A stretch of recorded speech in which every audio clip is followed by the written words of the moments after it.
नमस्कार दोस्तों, स्वागत है आपका SSC learning point by Singh sir. आज हम करेंगे 5 मार्च की शिफ्ट 3 का पेपर। 43 नंबर का सेट है। अब हमारे केवल बचे हुए हैं केवल 10 सेट, ठीक है, वो भी जल्दी समाप्त कर लेंगे। चलो पहले इसको समाप्त करते हैं। एलेक्सन ने 6% वार्षिक की साधारण ब्याज दर पर एक बचत ब्रांड में $1500 का निवेश किया। 4 वर्ष बाद उसे कितना ब्याज मिलेगा? साधारण ब्याज की बात हो रही है, यानी कि 15 छक्का 90 हो रहा है, लेकिन 4 वर्ष की बात थी, 9 चौक 36 आंसर आ गया। भाई ये तो सिंपल है, इसमें कुछ नहीं करना आपको, ये कैलकुलेशन कर लो और आंसर आ जाना। अगला सवाल, यदि किसी वस्तु को बेचने पर होने वाली हानि 38% है तो उसके क्रय मूल्य और विक्रय मूल्य का अनुपात क्या है?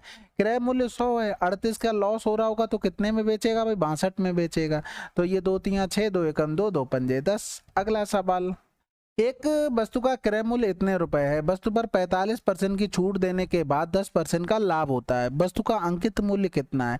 भाई क्रय मूल्य ये है, 45 की छूट देने के बाद 10 का लाभ हो रहा है, यानी कि 55 का मान हमें दे दिया था 650 और हमसे पूछा गया था अंकित मूल्य जो कि 110 का मान। तो 11 पन्ना 55 हो गया, 13 पंजे 65, आंसर लगा दो। डायरेक्ट बताया भैया, मार्क प्राइस कॉस्ट प्राइस, जो भी छूट दी जाए वो डायरेक्ट कॉस्ट प्राइस के नीचे लिख दो, जो भी प्रॉफिट हो वो लिख दो मार्क प्राइस के नीचे। ये हमारा रेशियो डायरेक्ट बनता है।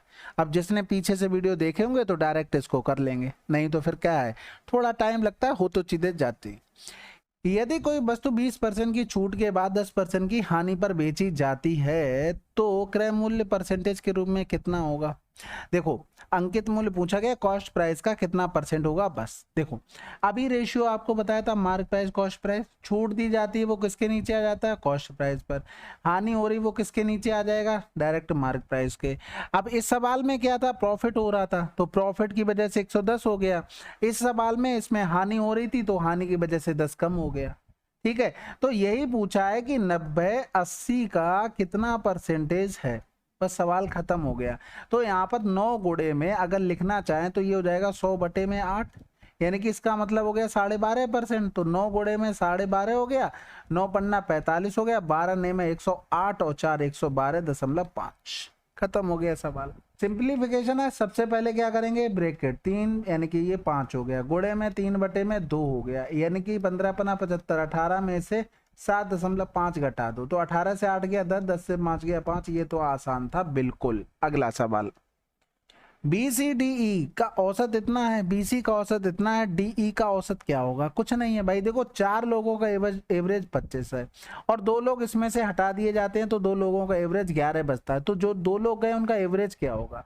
इसको अगर थोड़ी देर के लिए भूल जाओ तो उनका एवरेज 25 तो होना ही होना चाहिए, तभी तो एवरेज 4 लोगों का 25 आएगा। लेकिन जो 2 लोग गए हैं वो ज्यादा लेके गए हैं, तभी तो एवरेज कम बचा है। कितना ज्यादा ले गए? अगर एवरेज में देखें तो वो 14 ज्यादा ले गए, 2 लोगों में कितना ज्यादा ले गए भाई? 28 ज्यादा ले गए, यानी कि इन लोगों का एवरेज यही बढ़ जाएगा। टोटल 28 ज्यादा ले गए तो एक लोग कितना ज्यादा ले गए? 2 का भाग कर देंगे क्योंकि 2 लोग गए थे भाई। 25 14 29 39, ठीक है, आसान था ना। बाकी गुणा भाग करना भी आसान है, वहां से भी कर लिया करो, जरूरी नहीं कि इसी तरीके से करो। 40 दूनी 80 हो गया, यानी कि 1008 माइनस का 80 प्लस का 2 यानी कि 82, यानी कि 82 क्यों 78। तो 0 हो गया, 10 से 7 गया 3 हो गया और इधर बचा क्या है? 10 से 7 गया 3 यानी कि 9। अगला सवाल, एक व्यक्ति Q से S तक इतनी की चाल से जाता है और निश्चित चाल से S से Q तक वापस आता है। यदि उनकी औसत चाल इतनी है तो S से Q की ओर वापस आते समय उसकी चाल कितनी थी? हमने मान लिया x थी। जब वो जितनी डिस्टेंस जा रहा है उतनी डिस्टेंस वापस आ रहा है, ये x की चाल से ये y की चाल से, तो एवरेज स्पीड का फार्मूला होता है 2xy अपॉन में x प्लस का y। डिस्टेंस कांस्टेंट होनी चाहिए। 36 2 गुणे में 45, जो नहीं पता है उसको x मान लो, x माना तो x रख लो और बटे में हो जाएगा हमारे पास x प्लस वाई, यानी कि 45 प्लस का x हो जाएगा। तो 9 पन्ना 45 हो गया, 9 चौक 36 हो गया। तो इधर करेंगे 36 यानी कि 4 गुणे में 45 प्लस में 4x हो गया, बराबर में 5 दूनी 10x हो गया, 10 से 4 गया तो 6x हो गया, 4 पंजे भी 4 चौकू 16 2 18, यानी कि x बराबर में 30 किलोमीटर प्रति घंटा। आंसर। अगला सवाल, एक वस्तु के मूल्य में पहले 32% की कमी फिर 44 की वृद्धि, यदि परिणामी मूल्य इतना है तो वस्तु का वास्तविक मूल्य क्या है। देखो 4896 कब आया, 32 की कमी की गई यानी कि बचा 68, 44 की वृद्धि यानी कि 144। बस इसी को सॉल्व करना था, हमारा आंसर आ जाना था। तो 12 बारी में 144, 12 चौक 48, 0 12 अट्ठे 96 हो गया। तो 12 दूनी 24, 12 तियां 36, ये 12 तियां 36 हो गया, ये 4 बार, ये 2 बार, और ऊपर 100 रहे होंगे दुनिया भर के यानी कि 5 कहीं लिखा है आंसर। बाकी सिंपल से भाई इस तरीके से करोगे, 32% की छूट यानी कि 68, 44 की वृद्धि 144, इसी का मान दिया गया था 489.6। अब यही सॉल्व करना था, यहाँ पर हमने एक भी जीरो नहीं लिखा, लेकिन मुझे ये दिमाग में था कि ऊपर दुनिया भर के जीरो आएंगे तो जो भी बचेगा वो उससे भाग कर देंगे जीरो में, तो 2 बचागा, 2 पंजे 10 कर दिया, एक ही जगह 500 लिखा था। अब यहीं पर अगर 500, 50, 500, 5000 ऐसे लिख देता तो हमें इसी तरीके से जाना पड़ता एग्जैक्ट।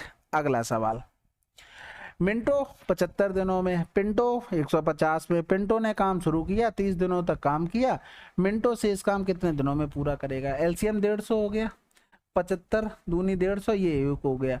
पिंटो ने काम शुरू किया यानी कि 30 गुणे में 1 यानी कि 30 काम उसने फिनिश कर दिया, तो 150 से 30 काम पूरा हो गया, तो काम बचा कितना 120। अब मिंटो को करना है यानी कि मिंटो की इफिशियंसी 2 था, तो कितने दिनों में निपटा देंगे 60। आसान था। यदि किसी व्यक्ति का मूल वेतन इतने रुपए था, उसके वेतन में इतने की वृद्धि होती तो नया वेतन क्या है, यानी कि 15 गुणे में हमें 112 करना है, तो 12 15 दूनी 30 हो गया, 15 कम 15 3 18, 15 कम 15 1 16, कहीं लिखा है 168, आंसर लगा दो। बाकी अगर पूरा करना हो तो फिर 15,000 गुणे में 112 बटे में 100, इसकी जरूरत नहीं होती इतना लिखने का, कुछ भी तो टाइम बचेगा ना, हमें टाइम ही सेव करना है। कुल पृष्ठीय क्षेत्रफल इतना दिया गया था यानी कि 6a² का मान, तो 6 कम 6, 6 दूनी 12, 6 कम 6 हो गया, a² बराबर इतना, a बराबर में 11, 11 का क्यूब 1331 आंसर। ठीक है, ये दिया गया था 6a² का मान ये वाला, इसको हमने डायरेक्ट सॉल्व किया, a बराबर 11, 11 का क्यूब 1331। अगला सवाल, एबीसी एक काम को क्रमशः 16, 24, 32 में कर सकते हैं, वे तीनों साथ मिलकर काम करते हैं, तो काम पूरा होने में कितना समय लगेगा। अगर एलसीएम देखें तो 96 हो जाएगा, 16 छक्का 92, 24 चौकू 96, 32 तियां 96, 6 4 10, 10 3 13, तो 96 बटे में 13 आंसर। अब आप यहाँ पर ऐसे लिख रहे हो 16, 24, 32, तो फिर एलसीएम लिया, फिर 16 छक्का 96, 24 चौकू 96, 32 तियां 96, फिर आप जोड़कर भाग कर रहे हैं, तो फिर भैया वो 2 नंबर के 2 ही देगा, 4 नहीं देगा। चाहे आप 4 घंटे में करो, चाहे आप पेपर 2 घंटे में करो, ठीक है, टाइम उतना ही मिलना है, आप समझ लो किस तरीके से करना है। अब यहाँ पर देखो ये 49 है, यहाँ पर 7 से डिवाइड किया तो 6 पंजे 30 हो गया। यूनिट डिजिट से देखो काम हो सकता है, 2 ही ऑप्शन थे यानी कि 2 के मिल रहे थे, बाकी तो नहीं मिल रहा था। 7 एकम 7 हो गया, इधर 9 तियां 27 हो गया, तो 7 7 14, 4 से 0 गया, 4 यूनिट डिजिट मिल गया। अगर मान लो ये तरीका नहीं लग पाता सॉल्व, तो हमें करना ही करना है, जब लग गया तब कोई बात ही नहीं है। बाकी यहाँ पर देखते तो ये 13 गुणे में 7 गुणे में 7 प्लस में 49 गुणे में ये 13 था, ठीक है।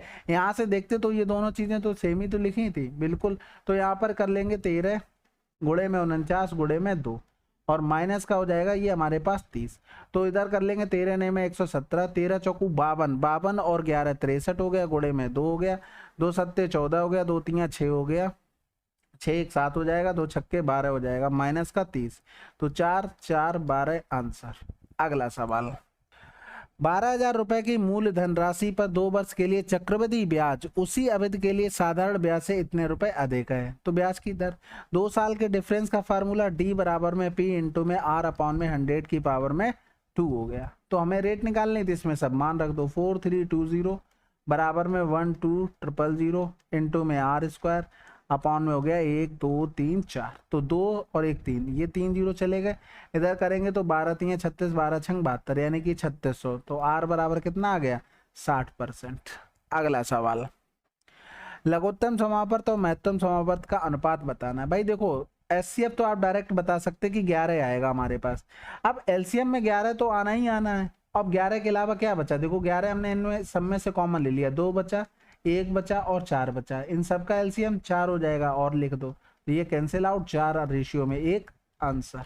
अगला सवाल, अब रेशियो दिया गया था, सिंपल है, कुछ मेंटेन तो करना नहीं, तो डायरेक्ट रख दो, जी की जगह 5, 2 गुणे में एच की जगह 2, और जे की जगह आ जाएगा 1। तो 5 4 1 आंसर।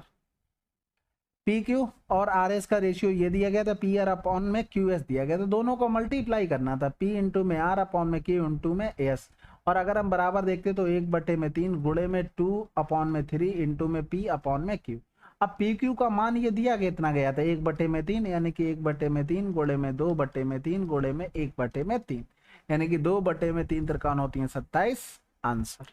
अगला सवाल, सिराज विक्रय मूल्य पर इतने का लाभ कमाता है, क्रय मूल्य पर अनुमानित लाभ परसेंटेज क्या होगा। देखो विक्रय मूल्य पर इतना लाभ कमाए, यानी कि सेलिंग प्राइस अगर 100 होगा तो हमारे पास जो प्रॉफिट होगा वो कितना होगा 32% होगा। यानी कि कॉस्ट प्राइस अगर देखें तो हमें क्या करना पड़ेगा 100 और 32, यानी कि अगर हम कॉस्ट प्राइस लिखें तो सेलिंग प्राइस माइनस का प्रॉफिट होता है, यानी कि अगर 100 माइनस का 32 कर दे तो ये 68 आ जाएगा, यानी कि ये हमारे पास 68 हो गया। 32 का हमें प्रॉफिट हो रहा है 68 पर, गुणे में 100 कर देंगे तो 4 एकम 4 हो गया, 4 अट्ठे 32, 4 एकम 4, 4 सत्ते 28, 800 बटे में 17 हो गया, 17 चौकू 68 हो गया, 17 पना 85 ज्यादा हो जाएगा। अब ये दो ऑप्शन जा, एक ऑप्शन चला गया। अब दूसरे नंबर पे 9 लिखा, 7 लिखा, 5 लिखा। देखो 17 चौकू 68 किया, 2 इधर बच गया तो 70 हो गया, यानी कि बच गया कितना 12, 120। तो 17 सत्ते 119 होता है, 47% के आसपास आंसर। ना भी ऑप्शन चेक करते डायरेक्ट लिख सकते थे, इतना बड़ा कोई इशू नहीं था। एक नृत्य प्रतियोगिता में 40% विद्यार्थी लड़के थे और शेष लड़कियां थीं। यदि लड़कों की औसत आयु 18 वर्ष और लड़कियों की औसत आयु इतनी है तो प्रतियोगिता में भाग लेने वाले विद्यार्थियों की औसत आयु क्या है। 40% ये थी और शेष लड़कियां थी, रेशियो बना लेंगे तो 20 3 60, 20 दूनी 40, बस खत्म हो गया। 2 लोगों का एवरेज 18 है, 3 लोगों का एवरेज 15 है, तो टोटल पूछा गया। ये नंबर इतने आसान है तो गुणा करके भी कर सकते हैं, 18 दूनी 36, 15 तियां 45, जोड़ देंगे तो 6 5 11, 4 4 8 हो गया, बटे में 5 हो गया, 16 पंजे 80 होता है, यानी कि 16 में 5 दूनी 10 सही है, आंसर आ गया।